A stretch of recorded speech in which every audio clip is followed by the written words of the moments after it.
μεγαλώνοντας στην Αθήνα, τα χρόνια περνούσαν δύσκολα γιατί βιοποριζόμουν από την πυγμαχία και οι αγώνες ήταν λίγοι. Οπότε δεν ήταν τόσο εύκολο τα χρόνια. Έτσι έκανα το επόμενο βήμα και πήγα στην Αμερική. Μετακόμισα εκεί και έμεινα εκεί για 5 χρόνια.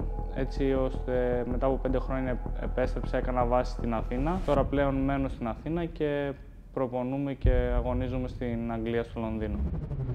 Η πυγμαχία στην Αθήνα και γενικώς στην Ελλάδα τα τελευταία χρόνια έχει αναπτυχθεί πάρα πολύ. Γίνονται διοργανώσεις και νέα ταλέντα εμφανίζονται και θέλουν να πετύχουν τους στόχους τους και τα όνειρά τους. Ο επόμενος αντίπαλος είναι γνωστός. Είχα παίξει το προηγούμενο παιχνίδι μαζί του. Είναι ο Ben Crocker. Ήθελα από τη στιγμή που τελείωσε το παιχνίδι, ήθελα αυτή τη ρεβάντς.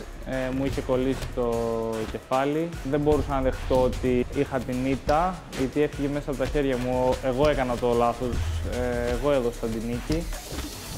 Αυτή τη φορά, αν το μυαλό μου θα είναι βασικά μέσα στο παιχνίδι, μέσα στο 100% μέσα στο μάτς, θα κερδίσω σίγουρα αυτό το παιχνίδι. Το θέλω και το πιστεύω.